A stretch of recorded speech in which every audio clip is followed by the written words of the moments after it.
ಗುರುಭ್ಯೋ ನಮಃ ಹರಿ ಓಂ. ನನ್ನೆಲ್ಲ ಪ್ರೀತಿಯ ವೀಕ್ಷಕರಿಗೆ ಭಕ್ತಿಪೂರ್ವಕ ನಮಸ್ಕಾರಗಳು. ಎಲ್ಲರೂ ಕ್ಷೇಮವಾಗಿದ್ದೀರಾ ಅಂತೇಳಿ ಭಾವಿಸುತ್ತೇನೆ. ಈ ಸಂಚಿಕೆಯಲ್ಲಿ ನಾನು ನಿಮಗೆ ಈ ವರ್ಷ ಸಿಂಹರಾಶಿಯವರು ಯಾವ ರೀತಿಯ ಫಲವನ್ನು ಪಡೆಯತಕ್ಕಂಥದ್ದು, ಯಾವ ರೀತಿಯ ಕಷ್ಟ ನಷ್ಟವನ್ನು ಪಡೆಯತಕ್ಕಂಥದ್ದು ಅಂತೇಳಿ ತಿಳಿಸಿಕೊಡುತ್ತೇನೆ. ಸಿಂಹರಾಶಿಯವರಿಗೆ ಈ ಸಂವತ್ಸರ ಕಷ್ಟ ನಷ್ಟದ ಸಂವತ್ಸರ ಅಂತೇಳಿದ್ರು ಕೂಡ ತಪ್ಪಲಾರದು. ಅಂದರೆ ಈ ವರ್ಷ ಕೊಂಚ ಮಟ್ಟಿಗೆ ಕಷ್ಟ ನಷ್ಟವನ್ನು ಸಿಂಹರಾಶಿಯವರು ಜಾಸ್ತಿಯೇ ನೋಡತಕ್ಕಂಥದ್ದು ಅಂತ. ಪ್ರಮುಖವಾಗಿ ಈ ವರ್ಷ ವಿದ್ಯಾರ್ಥಿಗಳಿಗೆ, ಕ್ರೀಡಾಪಟುಗಳಿಗೆ ಸ್ವಲ್ಪ ಮಟ್ಟಿಗೆ ಶುಭದ ವರ್ಷ ಅಂತ ಹೇಳ್ಬೋದು. ಅಂದರೆ ಯಾರು ಕ್ರೀಡಾಕ್ಷೇತ್ರದಲ್ಲಿ ಸ್ವಲ್ಪ ಸಾಧನೆಯನ್ನು ಮಾಡಬೇಕು ಅಂದ್ಕೊಂಡಿದ್ದೀರಾ, ಅಥವಾ ಉತ್ತಮ ವಿದ್ಯಾಭ್ಯಾಸವನ್ನು ಮಾಡಬೇಕು ಅಂದ್ಕೊಂಡಿದ್ದೀರಾ, ಹೈಯರ್ ಎಜುಕೇಷನ್ಸ್ನ ಯಾರು ಮಾಡಬೇಕು ಅಂದ್ಕೊಂಡಿದ್ರೆ ಈ ವರ್ಷ ಲಾಭವನ್ನು ನೋಡತಕ್ಕಂಥದ್ದು. ಪ್ರಮುಖವಾಗಿ ಯಾರು ಕಲೆಯನ್ನು ಕಲಿಬೇಕು ಅಂತ ಅಂದ್ಕೊಂಡಿದ್ದೀರಾ, ಅಂದರೆ ಸ್ವಲ್ಪ ನನ್ನ ಕಲಾಕ್ಷೇತ್ರಕ್ಕೆ ಯಾವ್ದಾರ ಒಂದು ರಂಗಭೂಮಿಗೆ ನಾನು ಸೇರಿಕೊಳ್ಬೇಕು, ಒಳ್ಳೆ ಕಲಾವಿದನಾಗಬೇಕು ಅಥವಾ ಒಳ್ಳೆ ಮ್ಯೂಷಿಷಿಯನ್ ಆಗಬೇಕು ಅಂತ ಯಾರ ಹತ್ರ ನಾನು ಎಲ್ಲ ಮಿಕ್ಕಿದಷ್ಟು ಓದು ಬರವನ್ನೆಲ್ಲ ಸೈಡ್ಗಿಟ್ಟು ಕಲಾಕ್ಷೇತ್ರದಲ್ಲಿ ಒಳ್ಳೆ ಸಾಧನೆಯನ್ನು ನಾನು ಮಾಡಬೇಕು, ಸಾಧನೆ ಮಾಡೇ ಮಾಡ್ತೀನಿ ಅಂಥೇಳಿ ಕಲಾ ಸರಸ್ವತಿಯ ಆರಾಧನೆ ಮಾಡಿಕೊಂಡು ಸರಸ್ವತಿನ ಉಳಿಸ್ಕೊಳ್ಬೇಕು ಅಂತ ಯಾರು ಅಂದ್ಕೊಂಡಿದ್ದಾರೆ ಈ ವರ್ಷ ಖಂಡಿತ ಮುಂದುವರಿರಿ. ಮಾಡತಕ್ಕಂಥ ಅಷ್ಟು ಕಲಾಕ್ಷೇತ್ರದಲ್ಲಿ ಲಾಭವನ್ನು ನೋಡತಕ್ಕಂಥದ್ದು ಒಳ್ಳೆ ಸರಸ್ವತಿ ಅನುಗ್ರಹವಾಗುತ್ತೆ ಅಂತೇಳಿ. ಈ ವರ್ಷ ಯಾರು ಹೈಯರ್ ಎಜುಕೇಷನ್ಗೋಸ್ಕರ ಸಿಂಹರಾಶಿಯವರು ನಾನು ಫಾರಿನ್ಗೆ ಹೋಗ್ತೀನಿ, ಅಲ್ಲಿ ಓದಿ ಒಂದಷ್ಟು ವರ್ಷಗಳ ಕಾಲ ಕೆಲಸ ಮಾಡಿ ರಿಟರ್ನ್ ಆಗಬೇಕು ಅಂತ ಅಂದ್ಕೊಂಡಿದ್ರೆ ಖಂಡಿತ ಮುನ್ನುಗ್ಗಿ, ಈ ವರ್ಷ ಲಾಭ ಜಾಸ್ತಿ ಆಗುತ್ತೆ ಅಂತೇಳಿ. ಸಿಂಹರಾಶಿಯವರಿಗೆ ಈ ವರ್ಷ ಕೃಷಿಯ ವಿಚಾರದಲ್ಲಿ ಅಲ್ಪ ಮಟ್ಟಿಗೆ ಲಾಭವಾಗತ್ತೆ ಅಂತ. ಅಂದರೆ ಗೊತ್ತಿಲ್ಲದೋ ನಿಮಗೆ ನಷ್ಟಕ್ಕಿಂತ ಲಾಭವೇ ಸ್ವಲ್ಪ ಮಟ್ಟಿಗೆ ಪರವಾಗಿಲ್ಲಪ್ಪ ಅಂತ ಅನಿಸಿದ್ರು ಕೂಡ ಖರ್ಚುಗಲ್ಲಿಗೆ ಸರಿ ಹೋಗುತ್ತೆ, ಲಾಭ ಜಾಸ್ತಿ ನೋಡೋಕ್ಕಾಗಲ್ಲ ಅಂತ. ಅಂದರೆ ಹಿಂದಿನ ವರ್ಷಗಳನ್ನು ನೀವು ಹೋಲಿಸ್ಕೊಂಡ್ರೆ ಒಂದು 50% ನೀವು ಇನ್ವೆಸ್ಟ್ ಮಾಡಿದ್ರೆ ಒಂದು 70-80 ಭಾಗದಷ್ಟು ಲಾಭ ಚೆನ್ನಾಗಿ ನೋಡ್ತಾ ಇದ್ದೀರಿ, ಪರವಾಗಿಲ್ಲಪ್ಪ ಒಂದು 20-30% ಲಾಭದಾಯಕ ಇದೆ, ಬ್ಯಾಲೆನ್ಸ್ ಮಾಡ್ಕೊಳ್ಬೋದು ಅಂತ. ಆದರೆ ಈ ವರ್ಷ ಗೊತ್ತಿಲ್ಲದೋ ನಿಮಗೆ ಲಾಭದಾಯಕ ಒಂದು 5-10% ಅಷ್ಟು ಸಿಗುತ್ತೆ. ಕೃಷಿಕರಿಗೆ, ರೈತರಿಗೆ ಈ ವರ್ಷ ಸಿಂಹರಾಶಿಯವರಿಗೆ ವರ್ಷವನ್ನು ಸಂಭಾಳಿಸೋದೇ ಸ್ವಲ್ಪ ಕಷ್ಟವಾಗತ್ತೆ ಅಂತ. ಮಾಡ್ತಕ್ಕಂಥ ವ್ಯಾಪಾರ ವ್ಯವಹಾರದಲ್ಲಿ ಅಲ್ಪ ಮಟ್ಟಿಗೆ ಪ್ರಗತಿ ಸಿಗುತ್ತೆ. ಅದು ಎಲ್ಲ ಬಿಸ್ನೆಸ್ಗಳಲ್ಲೆಲ್ಲ. ಪ್ರಮುಖವಾಗಿ ಯಾರು ಆಯಿಲ್ ಬಿಸ್ನೆಸ್ಸನ್ನು ಮಾಡ್ತಿದ್ರು, ಕಬ್ಬಿಣದ ಬಿಸ್ನೆಸ್ಸನ್ನು ಮಾಡ್ತಿದ್ರು, ಅಥವಾ ಅಥವಾ ಬೋಟ್ಗಳನ್ನು ತಯಾರು ಮಾಡೋದಾಗಿರ್ಬೋದು, ಅಥವಾ ಒಂದೊಳ್ಳೆ ಕಾರ್ಖಾನೆಗಳನ್ನು ಅಂದರೆ ಫ್ಯಾಕ್ಟ್ರಿಗಳನ್ನು ನಡೆಸೋದಾಗಿರ್ಬೋದು, ಅವರುಗಳಿಗೆಲ್ಲ ಈ ವರ್ಷ ಲಾಭದಾಯಕ ಕೊಂಚ ಮಟ್ಟಿಗಿರುತ್ತೆ. ಅಂದರೆ ನೀವೆಷ್ಟು ಖರ್ಚು ಮಾಡಿರ್ತೀರೋ ಅದಕ್ಕಿಂತ ಒಂದು 5-10% ಅಷ್ಟೇ ಲಾಭ ಇರುತ್ತೆ. ಜಾಸ್ತಿ ಮಟ್ಟದ ಲಾಭವನ್ನು, ಜಾಸ್ತಿ ಮಟ್ಟದ ಸೇವಿಂಗ್ಸ್ಗಳನ್ನು ಈ ವರ್ಷ ಸಿಂಹರಾಶಿಯವರು ನೋಡತಕ್ಕಂಥದ್ದು ಸ್ವಲ್ಪ ಕಷ್ಟದಾಯಕ ಅಂಥೇಳಿ. ಈ ವರ್ಷ ಸಿಂಹರಾಶಿಯವರಿಗೆ ಮಾಡತಕ್ಕಂಥ ಸ್ವಲ್ಪ ಕೆಲಸ, ಅದು ಪ್ರಮುಖವಾಗಿ ಕೌಟುಂಬಿಕ ವಿಚಾರದಲ್ಲಿ ಒಂದಷ್ಟು ಶುಭ ಕೆಲಸಗಳಾಗ್ತಾ ಬರುತ್ತೆ. ಪ್ರಮುಖವಾಗಿ ಮದುವೆ. ಸಿಂಹರಾಶಿಯವ್ರಿಗೆ ಮನೆಯಲ್ಲಿ ಯಾರಿಗೆ ಮದುವೆ ಆಗಿರೋದಿಲ್ಲ, ಅಥವಾ ಸಿಂಹರಾಶಿಯವ್ರಿಗೆ ಯಾರಿಗೆ ಮದುವೆ ಆಗದೆ ಸ್ವಲ್ಪ ಹುಡುಗ ಅಥವಾ ಹುಡುಗಿ ಸಿಗದೆ ಅಲ್ದಾಟವನ್ನು ಮಾಡ್ತಿದ್ದೀರೋ, ಅಥವಾ ಮದುವೆ ಆಗಲೇಬೇಕು ಅಂತ ತುಂಬ ವರ್ಷಗಳಿಂದ ಪ್ರಯತ್ನ ಪಟ್ಟರು ಆಗದೇ ಇದ್ದವರಿಗೆ ಈ ವರ್ಷ ಸಡನ್ಲಾಗಿ ಇದ್ದಕ್ಕಿದ್ದಂಗೆ ಒಂಥರ ಬಂಪರ್ ಇದ್ದಂಗೆ ಮದುವೆ ಆಗಿಬಿಡುತ್ತೆ ಅಂತೇಳಿ. ಮದುವೆ ವಿಚಾರದಲ್ಲಿ ಮಂಗಳ ಕಾರ್ಯ ಈ ವರ್ಷ ಮನೆಯಲ್ಲಿ ನಡೆಯುತ್ತೆ ಅಂತ. ಈ ವರ್ಷ ಗೊತ್ತಿಲ್ಲದೋ ಬಂಧುಗಳೊಂದಿಗೆ ಕೂತಿ ಸ್ವಲ್ಪ ಊಟ ಉಪಚಾರವನ್ನು ಮಾಡುವ, ಹಬ್ಬ ಅಡಿಗಳಲ್ಲಿ ಭಾಗವಹಿಸುವ ಒಂದಷ್ಟು ಅವಕಾಶಗಳು ಸಿಂಹರಾಶಿಯವರು ಪಡೆಯತಕ್ಕಂಥದ್ದು. ಈ ವರ್ಷ ಸಿಂಹರಾಶಿಯವರಿಗೆ ಆರೋಗ್ಯ ಅಷ್ಟು ಸಪೋರ್ಟ್ ಮಾಡಲ್ಲ ಅಂತ. ಅಂದರೆ ಆರೋಗ್ಯ ಸಮಸ್ಯೆಗಳು ಜಾಸ್ತಿ ಆಗ್ತಾ ಹೋಗ್ತಿರುತ್ತೆ ಸಿಂಹರಾಶಿಯವರಿಗೆ ಅಂತ. ಈ ವರ್ಷ ನಿಮಗೆ ಗುರು ಒಳ್ಳೆ ಫಲವನ್ನು ಕೊಡೋ ಥರ ಇದ್ದರೂ ಕೂಡ ಶನಿಶ್ಚರ ಗುರು ಕೊಡ್ತಕ್ಕಂಥ ಒಳ್ಳೆ ಫಲವನ್ನು ತಡೆದು ನಿಂತ್ಕೊಳ್ತಾನೆ. ಅಂದರೆ ಗೊತ್ತಿರುತ್ತೆ ಅಷ್ಟಮ ಶನಿ ಅಂತ. ಅಂದರೆ ಇಂದಿನ ಸಂಚಿಕೆಯಲ್ಲಿ ಅಥವಾ ಇಂದಿನ ವಿಡಿಯೋದಲ್ಲಿ ತಿಳಿಸ್ಕೊಟ್ಟಿದ್ದೆ, ಸಿಂಹರಾಶಿಯವರಿಗೆ ಅಷ್ಟಮ ಶನಿ ಇದೆ. ಶನೇಶ್ವರ ಸಿಂಹರಾಶಿಯವರಿಗೆ ಯಾವ ರೀತಿ ಪರೀಕ್ಷೆಯನ್ನು, ಕಷ್ಟವನ್ನು, ದುಃಖವನ್ನು ಕೊಡ್ತಾನೆ ಅಂತೇಳಿ. ಹಾಗಾಗಿ ಈ ವರ್ಷ ಅಷ್ಟಮ ಶನಿ ಇರೋದರಿಂದ ಅದಷ್ಟು ಯಾವುದೇ ವಿಚಾರದಲ್ಲಿ ಒಳ್ಳೆ ಫಲವನ್ನು, ಒಳ್ಳೆ ನಿರೀಕ್ಷೆಯನ್ನು ಮಾಡತಕ್ಕಂಥದ್ದು ಸ್ವಲ್ಪ ಕಷ್ಟಕರವೇ ಅಂತ. ಅಂದರೆ ಆರೋಗ್ಯವನ್ನು ತುಂಬ ಬಿಡುಗಾಯಿಸ್ತಾನೆ, ಆರೋಗ್ಯ ಸಮಸ್ಯೆಗಳು ಜಾಸ್ತಿ ಕೊಡ್ತಾ ಹೋಗ್ತಿರ್ತಾನೆ, ಆರೋಗ್ಯದಲ್ಲಿ ಏರುಪೇರಾಗುತ್ತೆ. ಆಲ್ರೆಡಿ ಆರೋಗ್ಯ ಸಮಸ್ಯೆ ಪ್ರಮುಖ BP ಶುಗರ್ ಇದ್ದವ್ರಿಗಂತೂ ಆರೋಗ್ಯದಲ್ಲಿ ತುಂಬ ಏರುಪೇರಾಗುತ್ತೆ. ಸ್ವಲ್ಪ ಆ ವಿಚಾರದಲ್ಲಿ ಗಮನ ಹರಿಸೋದು ತುಂಬ ಉತ್ತಮ. ಉಪ್ಪಿನ ಪದಾರ್ಥಗಳಿಂದ ಬರತಕ್ಕಂಥ ಅಷ್ಟು ಕಾಯಿಲೆಗಳಿಂದ ಸಮಸ್ಯೆ ಜಾಸ್ತಿ ಆಗ್ತಾ ಹೋಗುತ್ತೆ, ಸ್ವಲ್ಪ ಅದ್ರ ಬಗ್ಗೆ ಗಮನ ಹರಿಸಿ. ಪ್ರಮುಖವಾಗಿ ಸಿಂಹರಾಶಿಯಲ್ಲಿರತಕ್ಕಂಥ ರಾಜಕಾರಣಿಗಳಿಗೆ ಮಾನಕ್ಕೋ ಅಥವಾ ಪ್ರಾಣಕ್ಕೋ ಈ ವರ್ಷ ಅಪಮಾನ ಬರುತ್ತೆ ಅಂತ. ಸಿಂಹರಾಶಿಯಲ್ಲಿ ಯಾರೇ ಇರ್ಬೋದು, ಈ ದೇಶದಲ್ಲಿ ಒಳ್ಳೆ ರಾಜಕಾರಣಿಯಾಗಿರ್ಬೋದು ಅಥವಾ ಒಳ್ಳೆ ನಾಯಕನಾಗಿರ್ಬೋದು, ಸಮಾಜ ಸೇವೆ ಕ್ಷೇತ್ರದಲ್ಲಿ ಒಳ್ಳೆ ಹೆಸರು ಮಾಡಿರ್ಬೋದು, ಆ ನಾಯಕರುಗಳಿಗೆ, ಸಿಂಹರಾಶಿಯಲ್ಲಿ ಜನನವಾಗಿರುವ ನಾಯಕರುಗಳಿಗೆ ಈ ವರ್ಷ ಅಷ್ಟು ಲಾಭದಾಯಕ ಶುಭ ವರ್ಷ ಅಲ್ಲ ಅಂತ.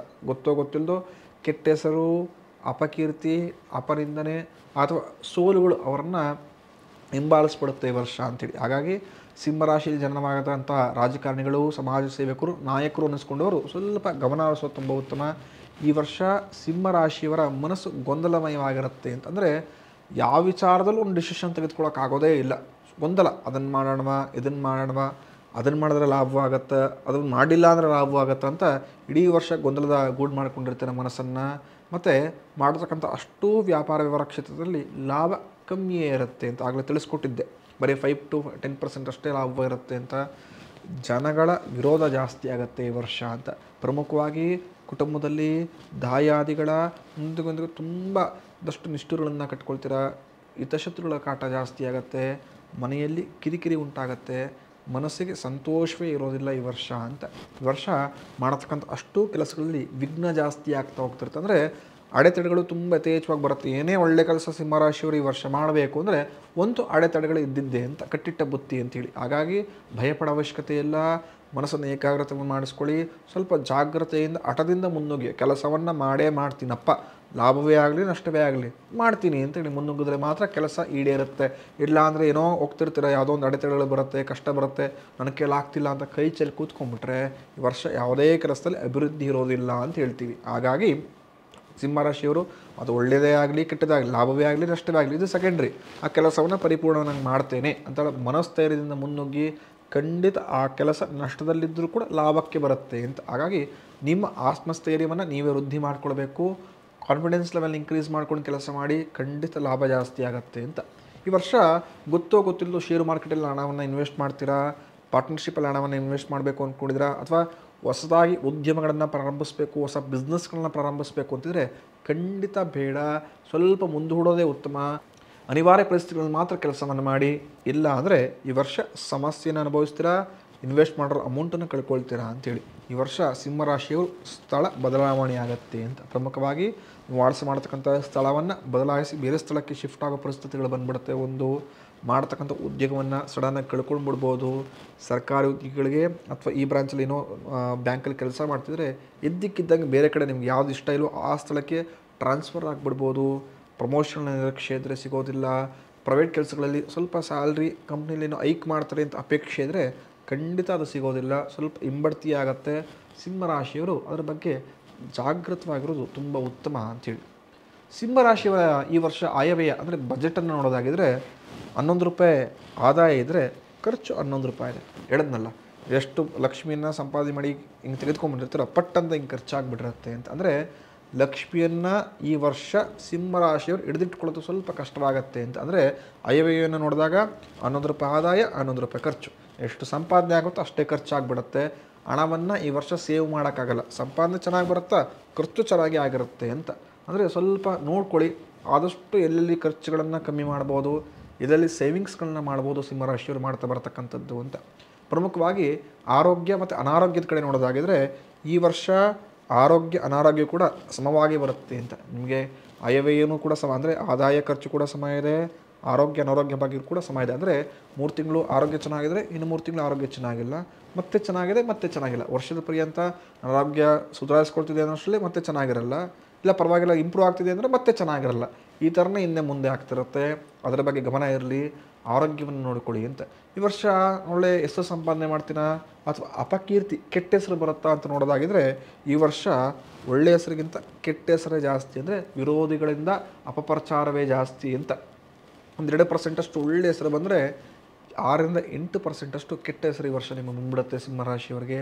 ಸ್ವಲ್ಪ ಮಾನಕ್ಕೋ ಪ್ರಾಣಕ್ಕೋ ಸ್ವಲ್ಪ ಹಿಂದೆ ಮುಂದೆ ಆಗಿಬಿಡುತ್ತೆ. ಅಂದರೆ ಸಿಂಹರಾಶಿಯವರು ಮಾನಕ್ಕೆ ತುಂಬ ಹಂಚ್ತಾರೆ. ಅಂದರೆ ಒಳ್ಳೆ ಹೆಸರನ್ನು ಸಂಪಾದನೆ ಮಾಡ್ಕೊಳ್ಬೇಕಪ್ಪ, ಯಾರೂ ಕೂಡ ವ್ಯಕ್ತಿ ಸರಿ ಇಲ್ಲ ಅಂತ ಬೆಟ್ಟು ಮಾಡಿ ತೋರಿಸ್ಕೊಳ್ಬಾರ್ದು, ಆ ರೀತಿ ಬದುಕಬೇಕು ಅಂತ ಸಿಂಹರಾಶಿಯವರು ಪ್ರಮುಖ ಅಂದ್ಕೊಳ್ತಾರೆ.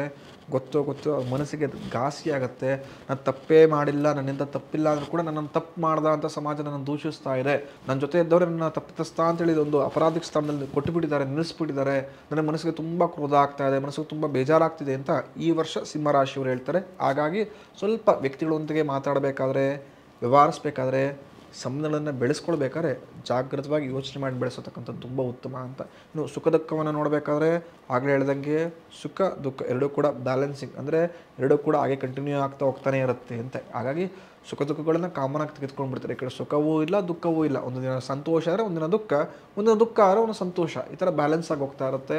ಹಾಗಾಗಿ ಈ ವರ್ಷ ನಿಮ್ಮ ಫಲವನ್ನು ಹೇಳಬೇಕು ಅಂದರೆ ಕಷ್ಟ, ಕೊಂಚ ಮಟ್ಟಿಗೆ ನಿರಾಸದ ವರ್ಷ ಅಂತ ಹೇಳ್ಬೋದು. ಆದರೂ ಕೂಡ ಒಂದಷ್ಟು ಕ್ಷೇತ್ರಗಳಲ್ಲಿ ಗುರು ಸ್ವಲ್ಪ ಒಳ್ಳೆ ದೃಷ್ಟಿ ಬಿದ್ದಿರೋದ್ರಿಂದ ಒಂದಷ್ಟು ವಿಚಾರದಲ್ಲಿ ಒಳ್ಳೆ ಫಲವು ನಿರೀಕ್ಷೆ ಮಾಡ್ಬೋದು. ಆದರೆ ಸ್ವಲ್ಪ ಮಟ್ಟಿಗೆ ಶನೇಶ್ವರನ ಸಹಿತವಾಗಿ ಪ್ರಮುಖವಾಗಿ ಗಣಪತಿ ಆರಾಧನೆಯನ್ನು ಮಾಡಿ, ಪ್ರಮುಖ ಗಣಪತಿ ಆರಾಧನೆ ಮಾಡಿದ್ರೆ ವಿಘ್ನಗಳ ನಿವಾರಣೆ ಆಗುತ್ತೆ. ಶನೇಶ್ವರನ ಆರಾಧನೆ ಮಾಡೋ ಮುಖಾಂತರ ನಿಮಗೆ ಅಷ್ಟಮ ಶನಿಯ ಒಂದಷ್ಟು ವಕ್ರತೆಯನ್ನಾಗಿರ್ಬೋದು, ಕೆಟ್ಟ ಫಲವನ್ನು ಶನೇಶ್ವರ ಕಮ್ಮಿ ಕೊಡ್ತಾ ಬರ್ತಾ ಹೋಗ್ತಾನೆ ಅಂಥೇಳಿ. ಇನ್ನು ನಿಮ್ಮ ಕಂದಾಯ ವಿಚಾರವನ್ನು ನೋಡಿದ್ರೆ ಸಿಂಹರಾಶಿಯಲ್ಲಿ ಬರತಕ್ಕಂಥ 3 ನಕ್ಷತ್ರಗಳಾದರೆ ಮಕ ನಕ್ಷತ್ರದ 1, 2, 3, 4 ಪಾದಗಳು ಕೂಡ ಸಿಂಹರಾಶಿಯಲ್ಲಿ ಬರತಕ್ಕಂಥದ್ದು. ನಂತರ ಪೂರ್ವಫಾಲ್ಗುಣ ನಕ್ಷತ್ರ ಅಂದರೆ ಪುಬ್ಬ ನಕ್ಷತ್ರದ 1, 2, 3, 4 ನಕ್ಷತ್ರಗಳು ಸಿಂಹರಾಶಿಯಲ್ಲಿ ಬರತಕ್ಕಂಥದ್ದು. ಉತ್ತರಾಫಾಲ್ಗುಣ ನಕ್ಷತ್ರ ಉತ್ತರ ನಕ್ಷತ್ರದ 1, 2 ಸಿಂಹರಾಶಿಗೆ ಬಂದರೆ 3, 4 ಕನ್ಯಾ ರಾಶಿಗೆ ಬರತಕ್ಕಂಥದ್ದು ಅಂತ. ಮೊದಲನೇಯಾಗಿ ಬರತಕ್ಕಂಥ ಮಕ ನಕ್ಷತ್ರದ ಕಂದಾಯವನ್ನು ನೋಡಿದ್ರೆ ಮೊದಲು ಒಂದು 4 ತಿಂಗಳು ಒಳ್ಳೆ ಲಾಭದಾಯಕ ತಿಂಗಳಪ್ಪ, ಪರವಾಗಿಲ್ಲ ನೆಮ್ಮದಿಯಾಗಿದ್ದೀನಿ ಅಂತ ಅಂದ್ಕೊಂಡ್ರೆ ಮುಂದಿನ 4 ತಿಂಗಳು ನೀವೇನು ಸಂಪಾದನೆ ಮಾಡಿರ್ತೀರ ಅದರ 10ರಿಂದ 15% ಶಾಂತಿಯನ್ನು, ನೆಮ್ಮದಿಯನ್ನು, ಅಮೌಂಟನ್ನು ಸಂಪಾದನೆ ಮಾಡೋಕ್ಕೆ ಕಷ್ಟವಾಗತ್ತೆ ಅಂತ. ಅಂದರೆ ಮೊದಲು 4 ತಿಂಗಳು ಪಡೆತಕ್ಕಂಥದ್ದನ್ನೇ ಮಿಕ್ಕಿದ ಬ್ಯಾಲೆನ್ಸ್ ಮಾಡಬೇಕಾಗತ್ತೆ ನೆಕ್ಸ್ಟ್ 4 ತಿಂಗಳು ಅಂತ ಪರಿಸ್ಥಿತಿ ಬಂದ್ಬಿಡುತ್ತೆ.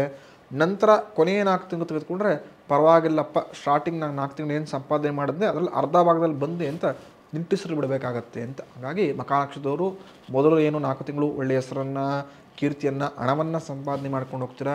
ಇನ್ನೆರಡು 4 ಅಂದರೆ 8 ತಿಂಗಳುಗಳು ಸ್ವಲ್ಪ ಬ್ಯಾಲೆನ್ಸಿಂಗ್ ಮಾಡ್ಕೊಳ್ಳಿ ಅಂಥೇಳಿ. ನಂತರ ಈ ಪುಬ್ಬ ನಕ್ಷತ್ರ ಅಂದರೆ ಪೂರ್ವಫಾಲ್ಗುಣ ನಕ್ಷತ್ರದಲ್ಲಿ ಜನನವಾದವ್ರಿಗೆ ಮೊದಲು 4 ತಿಂಗಳು ಪರವಾಗಿಲ್ಲಪ್ಪ ಅಂತ ಅನ್ನೋ ಮಟ್ಟಿಗಿರುತ್ತೆ. ನಂತರ 4 ತಿಂಗಳು ಪರವಾಗಿಲ್ಲ, ಅದನ್ನೇ ಬ್ಯಾಲೆನ್ಸ್ ಮಾಡ್ಕೊಂಡು ಹೋಗ್ತಿದ್ದೀನಿ ಅನಿಸುತ್ತೆ. ಕೊನೆಯ 4 ತಿಂಗಳು ತುಂಬ ಸಂಪಾದನೆ, ಯಶಸ್ಸು ಎಲ್ಲವೂ ಕೂಡ ಕಮ್ಮಿ ಆಗಿಬಿಡುತ್ತೆ. ಅದರ ಬಗ್ಗೆ ಕೊಂಚ ಮಟ್ಟಿಗೆ ಜಾಗೃತವಾಗಿರಲಿ. ನಂತರ ಉತ್ತರಾಫಾಲ್ಗುಣ ನಕ್ಷತ್ರ ಅಂದರೆ ಉತ್ತರ ನಕ್ಷತ್ರ ಮೊದಲನೇ ಮತ್ತು 2ನೇ ಪಾದದವ್ರಿಗೆ ಮೊದಲು 4 ತಿಂಗಳು ಪರವಾಗಿಲ್ಲಪ್ಪ, ಆರಾಮ್ಸೆ ಆಗಿದ್ದೀನಿ ಅಂತ ತಿಳಿಸಿದ್ರೆ ಮತ್ತೆ 4 ತಿಂಗಳು ಕಂಪ್ಲೀಟ್ ನೆಲ ಕಚ್ಚಿದ್ದೀನಿ ಅಂತ ಅನಿಸ್ಬಿಡುತ್ತೆ, ಅಭಿವೃದ್ಧಿಯೇ ಆಗ್ತಿಲ್ವಲ್ಲ ಅನಿಸುತ್ತೆ. ನಂತರ 4 ತಿಂಗಳು ಪರವಾಗಿಲ್ಲ ಉಸಿರಾಡ್ತಾ ಇದ್ದೀನಿ ಅಂತ ಅನಿಸುತ್ತೆ. ಅಂದರೆ ಈ ಉತ್ತರ ನಕ್ಷತ್ರದವ್ರಿಗೆ ಮೊದಲು ಮತ್ತು ಕೊನೆಯ ತಿಂಗಳು ಪರವಾಗಿಲ್ಲಪ್ಪ ಅಂತ ಅನಿಸಿದ್ರೆ ಮಧ್ಯ ಭಾಗದಲ್ಲಿ ಏನೂ ಆಗ್ತಿಲ್ವಲ್ಲಪ್ಪ, ಜೀವನವೇ ಕಷ್ಟ ಆಗ್ತಿದೆಯಲ್ಲ ಅಂತ ಅನಿಸುತ್ತೆ. ಸಿಂಹರಾಶಿಯವರು ಪ್ರಧಾನವಾಗಿ ಶನೇಶ್ವರನ ಆರಾಧನೆ ಚೆನ್ನಾಗಿ ಮಾಡಿ, ಅಂದರೆ ಬಡವರಿಗೆ ಅನ್ನದಾನಗಳನ್ನು ಮಾಡಿಸೋದಾಗಿರ್ಬೋದು, ಗೋವುಗಳಿಗೆ ಊಟಗಳನ್ನು ತಿನ್ನಿಸೋದಾಗಿರ್ಬೋದು, ಶನೇಶ್ವರನಿಗೆ ತೈಲಾಭಿಷೇಕವನ್ನು ಅಥವಾ ಸ್ವಾಮಿಯ ದರ್ಶನವನ್ನು, ಆಂಜನೇಯನ ಆರಾಧನೆ ಮಾಡತಕ್ಕಂಥದ್ದು, ಗಣಪತಿ ಆರಾಧನೆಯಿಂದ ಬರತಕ್ಕಂಥ ವಿಘ್ನ ನಿವಾರಣೆ ಆಗುತ್ತೆ ಅಂಥೇಳಿ. ಆ ಶನೇಶ್ವರನ ಅನುಗ್ರಹದಿಂದ ಸಿಂಹರಾಶಿಗೆ ಭಗವಂತ ಎಲ್ಲ ರೀತಿಯ ಇಷ್ಟಾರ್ಥಗಳನ್ನು ಈಡೇರಿಸಿಕೊಳ್ಳಿ, ಬರತಕ್ಕಂಥ ಸಮಸ್ಯೆಗಳನ್ನು ಎದುರಿಸುವ ಶಕ್ತಿ ಕೊಡಲಿ ಅಂತೇಳಿ ಹಾರೈಸುತ್ತೇನೆ. ಮುಂದಿನ ಸಂಚಿಕೆಯಲ್ಲಿ ಮುಂದಿನ ರಾಶಿಯೊಂದಿಗೆ ಸಿಗೋಣ. ಭಗವಂತ ಎಲ್ಲರೂ ಕೂಡ ಒಳಿತನ್ನೇ ಮಾಡಲಿ. ಶುಭಮಸ್ತು.